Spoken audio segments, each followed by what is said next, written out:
Bismillahirrahmanirrahim. Assalamu alaikum wa rahmatullahi wa barakatuh. Welcome to EA English. Today we are going to do the most important lesson. ये सबक उन लोगों के लिए है जो इंग्लिश टेंसेस सीखकर फ़िक्रों में तवालत और फ़िक्रों में मजबूती लाना चाहते हैं, जो मोटी किस्म की इंग्लिश बोलना चाहते हैं मगर एक्यूरेसी के साथ, दुरुस्तगी के साथ।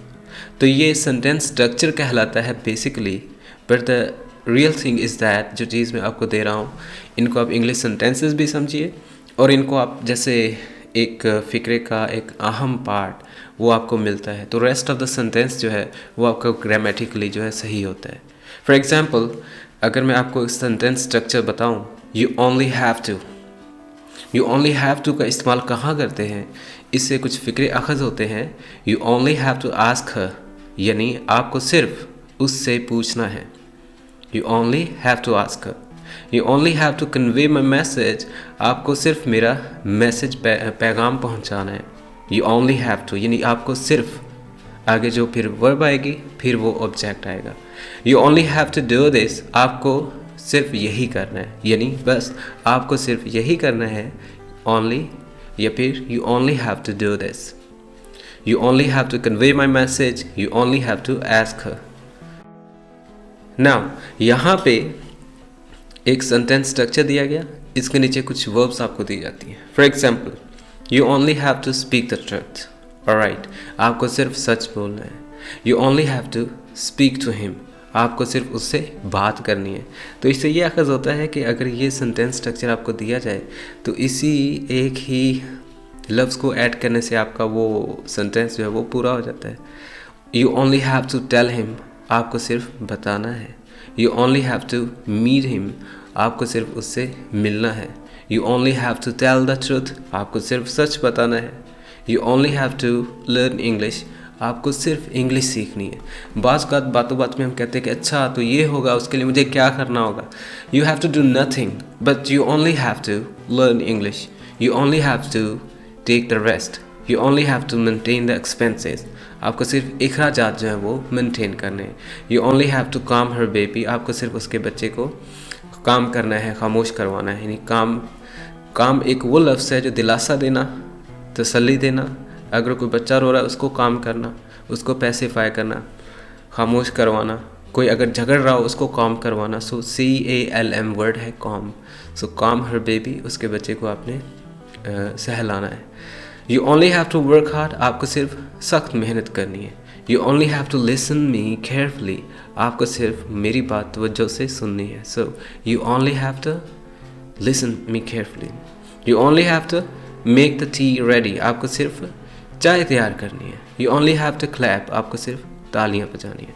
तो ये है सेंटेंस स्ट्रक्चर जिसमें आपको पहला स्ट्रक्चर दिया गया यू ओनली हैव टू के साथ। Now repeat after, you only have to ask her, आपको सिर्फ पूछना है। इन ऑर्डर टू नो, ये जानने के लिए, what happened, what has happened, कि क्या हुआ है। You only have to ask her in order to know what has happened, आपको सिर्फ कॉल मिलानी है। You only have to call her, आपको सिर्फ कॉल मिलानी है। You only have to call her in order to know, ये जानने के लिए वेदर शी विल कम और नॉट, कि क्या वो आएगी या नहीं, आया कि वो आएगी या नहीं। You only have to call her, आपको सिर्फ कॉल करनी है। तो इसकी इंग्लिश क्या हुई, you only have to call her, आपको सिर्फ कॉल मिलानी है। इन ऑर्डर टू नो, ये जानने के लिए, वेदर शी विल कम और नॉट, आया कि वो आएगी, और नॉट शी विल कम और नॉट, वो आएगी या नहीं। वेदर आया के, इन ऑर्डर टू नो, ये जानने के लिए। सिमिलरली ये भी लिखा हुआ है इन ऑर्डर टू नो, ये जानने के लिए। इन ऑर्डर टू नो, ये जानने के लिए। You only have to call her, आपको कॉल मिलानी है। The next sentence is I only have to consult the digital dictionary, मुझे सिर्फ डिक्शनरी देखनी है। मुझे I only have to consult the dictionary, dictionary देखना कंसल्ट कहलाता है। डिक्शनरी को ढूंढना, उसमें से लफ्ज़ निकालना, कंसल्ट द डिक्शनरी होता है। So I only have to consult the digital dictionary in order to find out the meaning of the word. In order, ये जानने के लिए, to find, in order to find ये ढूंढने के लिए, मालूम करने के लिए, in order to find out the meaning of word, लफ्ज़ का जो मायने है वो जानने के लिए मुझे सिर्फ डिक्शनरी कंसल्ट करनी है। You only have to ask the teacher in order to solve the problem, to solve the question. आपको उस्ताद मोहतरम से, मुअल्लिम से, टीचर से सिर्फ सवाल हल करवाना है। In order to solve the problem you only have to ask the teacher, आपको टीचर से रब्ता करना है, पूछना है। The next sentence structure is you can never can be used over following sentences. You can never be too careful driving. आप कभी भी मोहतियात गाड़ी नहीं चला सकते। You can never be too careful. आप कभी भी मोहतियात नहीं हो सकते ड्राइविंग के दौरान। You can never. Now the next structure, we can never praise him. हम उसकी इतनी ज़्यादा तारीफ़ नहीं कर सकते। We can never praise him. हम उसकी तारीफ़ नहीं कर सकते enough as hero, के हीरो जितनी। We can never praise him enough as hero. हम उसके एक हीरो जितनी तारीफ़ नहीं कर सकते। You can never underestimate his power.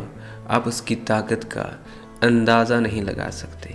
Underestimate, अंदाज़ा लगाना, his power, उसकी। So you can never, आप कभी भी उसकी पावर का, उसकी ताकत का अंदाज़ा नहीं लगा सकते। Now the sentence structure, you can never face the problem. आप कभी भी मुसीबत का सामना नहीं कर सकते। You can never be a mom. आप कभी भी माँ नहीं बन सकते। You can never be a good mom. आप कभी भी अच्छी माँ नहीं बन सकते। You can never win the match. आप कभी मैच नहीं जीत सकते। You can never make a cup of a tea. आप कभी भी एक चाय का कप भी नहीं बना सकते, यानी आप कभी भी चाय नहीं बना सकते। You can never sleep more. आप कभी भी ज़्यादा नहीं सो सकते। You can never sleep at day. आप कभी दिन के वक्त नहीं सो सकते। You can never be mine. आप कभी भी मेरे नहीं हो सकते। You can never be a good son. आप कभी भी अच्छे बच्चे नहीं बन सकते। You can never be serious. आप कभी भी संजीदा नहीं हो सकते। You can never be serious. You can never be matured. आप कभी भी matured नहीं हो सकते। You can never be sick. आप कभी भी बीमार नहीं होंगे। You can never be so angry. आप कभी भी नाराज़ नहीं हो सकते। You can, और इसके अलावा यानी अगर हम you को छोड़ ही दें, यानी can never, तो यहाँ पे आप सब्जेक्ट चेंज कर सकते, जैसे it can never be too expensive. He can never be so angry.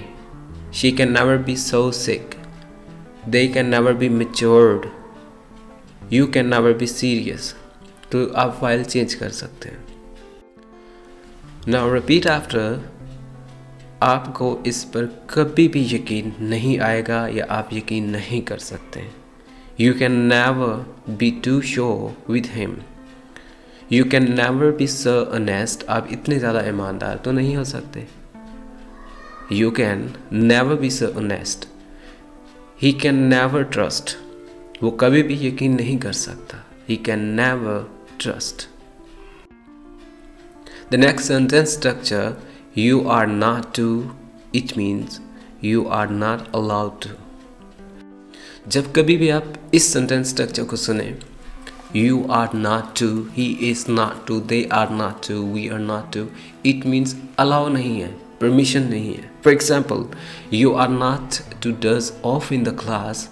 आपको क्लास में ऊँघना नहीं है, या आपको क्लास में ऊँघना नहीं चाहिए। आपको क्लास में ऊँघने की इजाज़त नहीं है, क्लास में सोने की इजाज़त नहीं है।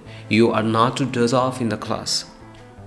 You are not to waste your time doing nothing. आपको बेकार में वक्त ज़ाया नहीं करना, या आप वक्त बेकार में ज़ाया मत करो। You are not to waste your time doing nothing. You are not to scribble on the wall. आप दीवारों पे लकीरें मत मारो, दीवारों को लकीरों से मत भरो, या आपको इजाज़त नहीं है, यानी you are not to scribble on the wall. आपको दीवारों पे लकीरें नहीं मारनी। You are not to doze off in the class, आपको क्लास में नहीं ऊँघना। You are not to waste your time doing nothing, आपको बेकार में नहीं रहना। You are not to scribble on the wall, आपको दीवार पे लकीरें नहीं मारने। You are not to play this match, आपको ये मैच नहीं खेलना। You are not to take the phone in the museum, आपको मोबाइल म्यूज़ियम में नहीं लेके जाना। You are not to see her again, आप उसे दोबारा नहीं देख सकते, आप उसको दोबारा देखने की आपको इजाज़त नहीं है। You are not to make a noise, आपको शोर नहीं करना। You are not to speak loud, आपको शोर नहीं करना, ऊंचा नहीं बोलना। You are not to eat while you are practising the fast, जब आप रोज़ा रख रहे हो आपको खाना नहीं है, आपको खाने की इजाज़त नहीं है। You are not to use office phone, आपको ऑफिस फ़ोन की इजाज़त नहीं है, आपको ऑफिस का फ़ोन नहीं यूज़ करना, आप ऑफिस का फ़ोन यूज़ नहीं कर सकते। You are not to use office phone. He is not to enter the class, वो क्लास में दाखिल नहीं हो सकता। You are not to speak other language, आपको दूसरों की ज़बान बोलने की इजाज़त नहीं, आपको दूसरी ज़बान बोलने की इजाज़त नहीं। You are not to speak other language, आपको कोई भी दूसरी ज़बान बोलने की इजाज़त नहीं। She is not to touch you even, वो आपको हाथ भी नहीं लगा सकते। She is not to touch you even, so that was the sentence structure. You are not to means not allowed to. Would you care for, would you like to do something means कि जब किसी को आप सुलह मार रहे हों या किसी को आप तजवीज़ दे रहे हों, प्रपोज कर रहे हों, तजवीज़ देते हुए कि क्या आप ये खाएंगे पिएंगे या हम इसके बारे में हम बात करें। Would you care for to talk on this topic? For example, would you care for something to drink? क्या आप कुछ पिएंगे? Similarly, when you are gonna say someone कि क्या आप ये खाएंगे? Would you like to have someone? Would you like to drink? What would you like to take? So similarly, we can say, would you care for something to drink? क्या आप कुछ पिएंगे? और इसी का ही एक और तरीका, would you like to have some drink? Would you care for some tea, क्या आप चाय लेंगे? So care for that means आप उसके बारे में कुछ जहन है आपका, क्या आप सोचते हैं उसके बारे में, क्या आपका ख्याल है। ये बहुत बाअदब तरीके से पूछने के ऑफिशियल तरीके होते हैं, प्रोफेशनल, ऑफिशियल और मॉडर्न इंग्लिश में। जब कभी भी आप इंग्लिश में निखार लाना चाहते हैं एक ऐसे इंग्लिश में, तो आपको ये सेंटेंस स्ट्रक्चर जहन में बिठाने हैं। Would you care for something to drink? Would you care for some tea? Would you like to borrow my car? Similarly, would you like to borrow my car, क्या आपको मेरी कार चाहिए, यानी आप लेना चाहते हैं car. Would you like to. So the next sentence is would you care for some tea, क्या आप चाय पिएंगे। Would you care for having discussion with me, क्या आप मेरे से कुछ बातचीत करेंगे। Would you care for some sleep, क्या आप कुछ सोना चाहते हैं कुछ देर। Would you care for having shower, क्या आप नहाना चाहते हैं। Would you care for having rest, क्या आप सुकून करना चाहते हैं। Would you care for some discussion on this matter, क्या आप इस मामले पर बातचीत करना चाहते हैं। Would you care for giving us a few time, क्या आप हमें कुछ थोड़ा वक्त देंगे। Would you care for giving us a time. Similarly वहाँ पे सुना होगा आपने, would you mind giving me time, would you mind doing me a favour, यानी आप मेरे लिए कुछ करना चाहेंगे या मेरा काम कर देंगे, उसके लिए हम क्या कहते हैं, would you care for doing me a favour, क्या आप मेरे लिए थोड़ा सा काम करेंगे। So similarly we ask, we request, we ask them, would you care for some tea, would you care for having some discussion with me, would you care for giving us a few time, would you care for some dessert, क्या आप कुछ मीठे में लेंगे। would you care for some dessert। the next sentence structure is क्या होगा अगर, यानी why not if। why not to try to persuade him, क्यों ना हम उसे उकसाएं, हम उसको इस बात पे लेके आएँ, उसको भड़काएं, उसको इश्तियाल दिलाएं, उसको परस्यूएट करें, उसको मनाएं, उसको कायल करें। Why not try to persuade him, क्यों ना हम उसे उकसाएं, इस बात पे उभारें। Why not buying some food, या फिर why not to buy some food, क्यों ना कुछ खाने को ख़रीद लिया जाए। Why not to buy some food, क्यों ना कुछ खाने को ख़रीद लिया जाए। Why not to talk about this matter, क्यों ना इस मामले पर बात कर ही ली जाए। Why not if we speak with him? क्यों ना हम उससे बात करें। Why not if we speak with him? क्यों ना हम उससे बात करें। What if or why not? What if I ask you question? क्या होगा अगर मैं आपसे एक क्वेश्चन पूछूं, या फिर why not if I ask you question, ये उसी का ही अदर वे टू से है what if I ask you question, कि क्या मैं आपसे सवाल करूं। ये एक होता है may I ask you question, या मैं I ask you question, या answer this question, उसी का ही बाद मौजूबाना तरीका है what if I ask you a question, ये नहीं मैं आपसे सवाल करना चाहता हूँ। what if he ran, क्या होगा अगर वो भाग गया।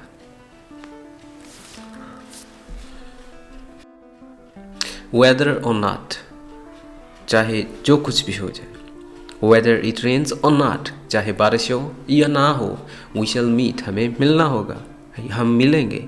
whether it rains or not, चाहे बारिश हो या ना हो। we shall meet, हम मिलेंगे। they will find out the truth, वो सच को तलाश कर ही लेंगे। they'll find out the truth whether or not you tell it to them, अगर आप उन्हें बताएं या ना बताएं, आप बताओ या ना बताओ, वो सच ढूंढ लेंगे। they'll find out the truth whether or not you tell it to them. whether or not we like it, हमें चाहे ये कबूल है या हम चाहे इसे पसंद करते हैं या नहीं। whether or not we like it, we have to accept it, हमें कबूल करना ही होगा। we have to accept it. whether you are willing or not, you have to do it, चाहे आपका दिल करे या ना करे, आपको ये करना है। you have to do it whether you are willing or not, या फिर whether or not you are willing, you have to do it. so whether or not ये जहन में रख ले, बाकी सेंटेंस स्ट्रक्चर कोई भी बोल दे। whether or not we run, हम चाहे भागे या ना। we have to arrive the time, हमें वक्त पे पहुंचना होगा। whether we run or we walk, ये उसी का ही सिमिलर है, लेकिन इसमें और के बाद हमने दूसरी कंडीशन भी डाली। जैसे कि हमने लिखा whether or not we run, और यहाँ पे लिखा whether we run or we walk, तो यहाँ पे whether और को इकट्ठा मेंशन किया गया, फिर हमने सिर्फ एक वर्ब का इस्तेमाल किया, हम भागें या ना भागें। नीचे लिखा हुआ हम भागें या चल के जाएं। whether we run or we walk, we have to arrive at the time, हमें वक्त पे पहुंचना होगा। whether or not we work hard, we have to achieve it, यहाँ पे भी whether or not को इकट्ठा मेंशन किया गया, एक ही वर्ब का इस्तेमाल किया गया, जिसका मतलब बना हम चाहे मेहनत करें या ना करें, we have to achieve it, हमें ये ज़रूर हासिल करना होगा। और नीचे whether we work hard or sleep, यहाँ पे उसी को हमने लिखा, जिसका मतलब ये बना चाहे हम सोएं या मेहनत करें। ऊपर लिखा था चाहे हम मेहनत करें या ना करें, whether or not we work hard, और नीचे लिखा हुआ चाहे हम मेहनत करें या सोएं, whether we work hard or sleep, we have to pass the exams, हमें इम्तिहानात पास करना होंगे। where there is and there is, where there are difficulties, there are ways to get over them, वहाँ जहाँ कहीं मुश्किलात हों वहाँ आसानी के तरीके भी होते हैं। where there are difficulties, there are ways to get over them, get over मुश्किलात का हल, get over them उन मुश्किलात का हल, इनका difficulties का प्रोनाउन है।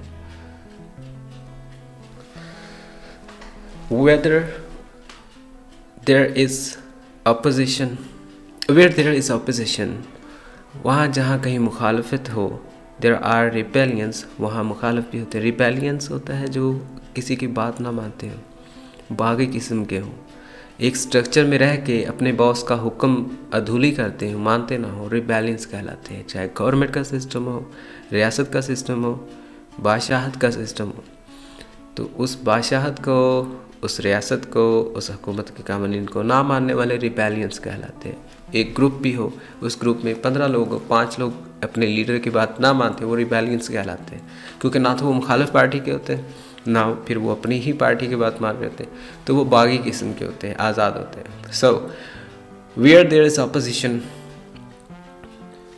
वहाँ जहाँ कहीं मुखालफत हो वहाँ मुखालिफ भी होते हैं, there are rebellions। where there is contact, there is friction. जहाँ कहीं राब्ते हों या जब कभी राब्ते हों या जिससे राब्ते हों उससे लड़ाइयाँ भी होती हैं, यानी ज़्यादा राब्ते ज़्यादा लड़ाइयाँ करवाते हैं। So where there is contact there is friction, where there are women there are jealousy and suspicion. जहाँ कहीं भी औरतें हों वहाँ हसद और शक होता है। You can better know this, वहाँ जहाँ कहीं औरतें हों वहाँ हसद और शक होता है। This is 60% true. Where there is will there is a way. जहाँ चाह वहाँ राह, यानी जब कभी आपको कोई किसी चीज़ की ज़रूरत हो वहाँ आप कोई चीज़ जो है वो उसका हल निकाल लेते हैं। Where there is smoke there is fire. So आपको क्या याद रखना है, वेयर देयर इज़ आगे फिर there is. Where there is smoke there is fire. जहाँ धुआं हो वहाँ आग भी होती है। Where there is nice there is guilty. जहाँ ज़्यादा शोर हो वहाँ कसूरवार भी वही होता है, यानी इसका मतलब होता है जो कर रहा होता है वही शोर कर रहा होता है। वेयर देयर इज़ नाइस, जो शोर करता है, देयर इज़ गिल्टी, वही कसूरवार होता है। Where there is need there is invention. जब कहीं ज़रूरत हो वहाँ ईजाद हो जाती है।